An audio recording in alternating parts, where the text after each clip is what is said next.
Hey everyone, Golden Ninja 3000 here again. Today I'm reviewing two LEGO DC Superheroes Mighty Micros sets from 2016 and 2018. On the left we have 76070 Wonder Woman vs. Doomsday with 85 pieces, and on the right we have Batman vs. Harley Quinn set number 76092 with 86 pieces. Both of these retailed for $10, and Mighty Micros were I think a good idea back then, so I'm excited to do a little bit of a throwback review for these two sets today. So first up we have Wonder Woman vs. Doomsday. The reason I actually bought these two sets is because I want to do Wonder Woman and Harley Quinn minifigure collection videos, and these are the only versions of them that I didn't have yet, but they are sets that I had wanted to get in the past that I just didn't pick up, because this is actually our only LEGO version of Doomsday in any form. We don't have a big fig version of him, we don't have a regular minifigure version of him. And if you don't know the deal with Mighty Micros, the idea is that they're cheap little $10 sets. You get two cars, and then you get kind of wacky mini kids style versions of the figures. So they do have kind of strange face prints, very basic torso printing. Wonder Woman does come with her sword and shield. There's no alternate faces. And I mean, it was an interesting idea. I am still a little bit miffed that we got characters like Doomsday in this format, but we didn't get any traditional versions of them. Because I mean, it's not like you have a different face print that you could slap on him. That being said, this is kind of the main reason I wanted to get the set besides Wonder Woman. I think that he looks pretty good. It is, like I said, a comic book version, not a Batman versus Superman version, although this did come out in the same year. So you've got a little beard for him, you do have a white ponytail and some very nice white armor, and he even has back head printing and back torso printing on both of them actually, so I should show you that for Wonder Woman too. So I mean, they are nice figures to have, they just aren't that appealing to adult collectors, which is fine because I'm sure that kids love them. The cars themselves are basic builds, but they still try to pull from the comics, which I definitely appreciate. Wonder Woman's is the invisible jet. Unfortunately, it's a little bit broken by all of the gray brackets. I would have preferred if those were in white, but it still looks pretty good. You've got a bunch of transparent pieces, so you can tell what it is.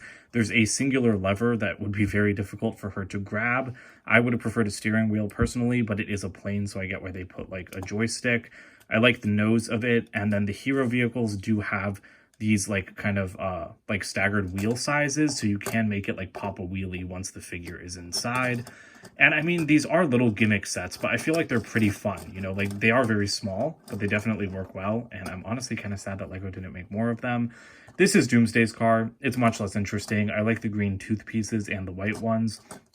And at the back you do have a bone plus some fire engine pieces.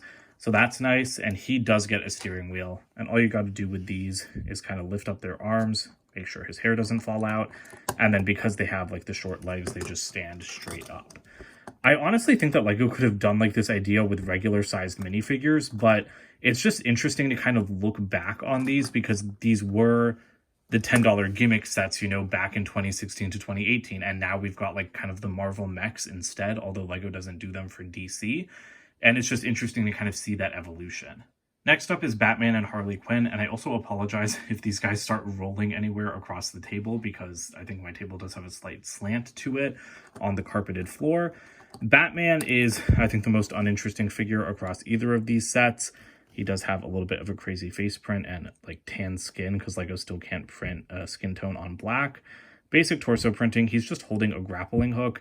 He does have a tiny Batman cape, which is pretty cute though, and just a tiny bit of back printing. I really would have preferred him to have a batarang or a grappling gun. I won't put him back in the car though.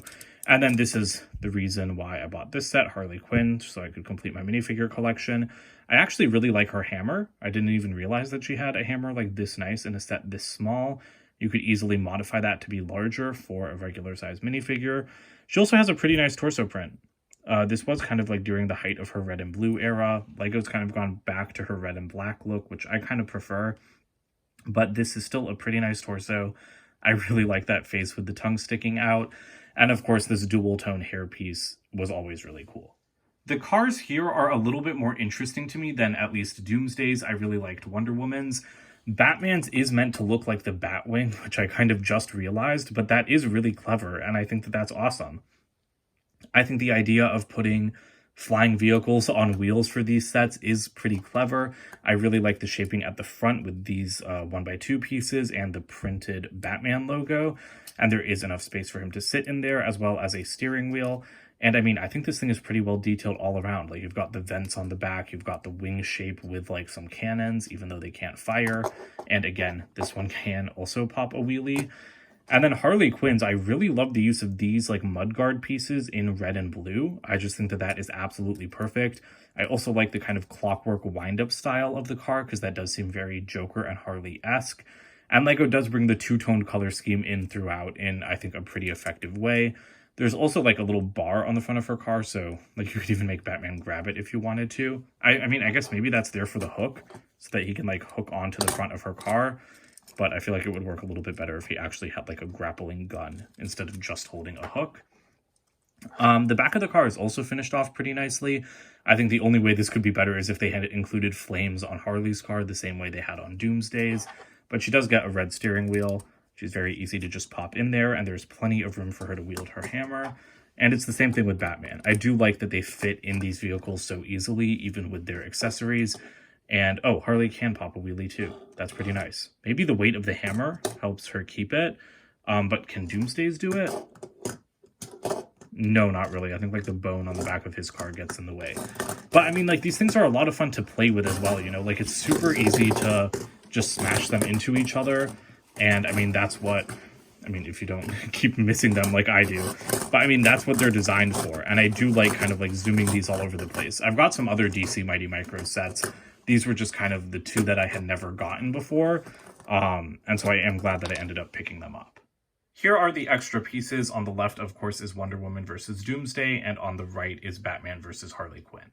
Here are the boxes for these sets. As you can see, they're just LEGO's old style $10 box size. I don't know if they still use this one, although LEGO doesn't have many $10 sets nowadays anyway. But I think it's really interesting that you can kind of just see the change in design language, even though these sets just came out 2 years apart, even with like the logo rebranding.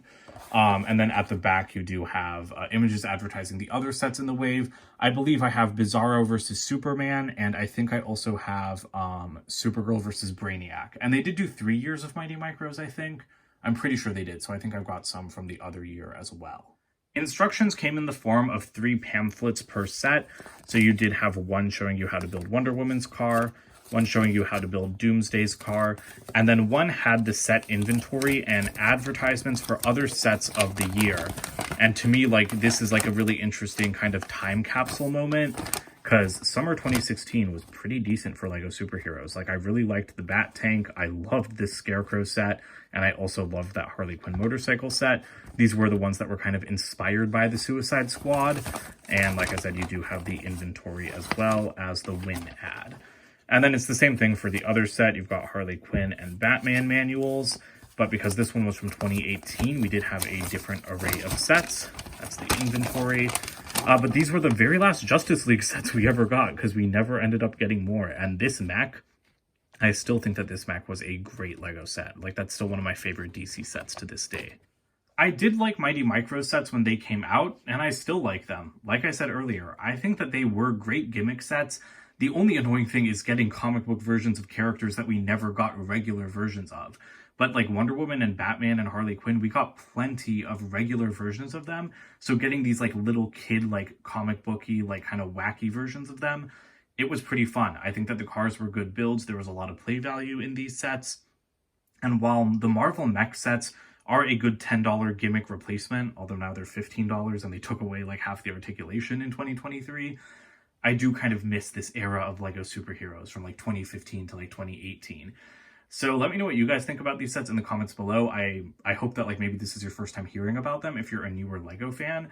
And let me know which one of these 2 sets you personally like better. Don't forget to like and subscribe as well, and check out my website, goldenninja3000.com. And I'll see you guys in more videos soon. Bye for now.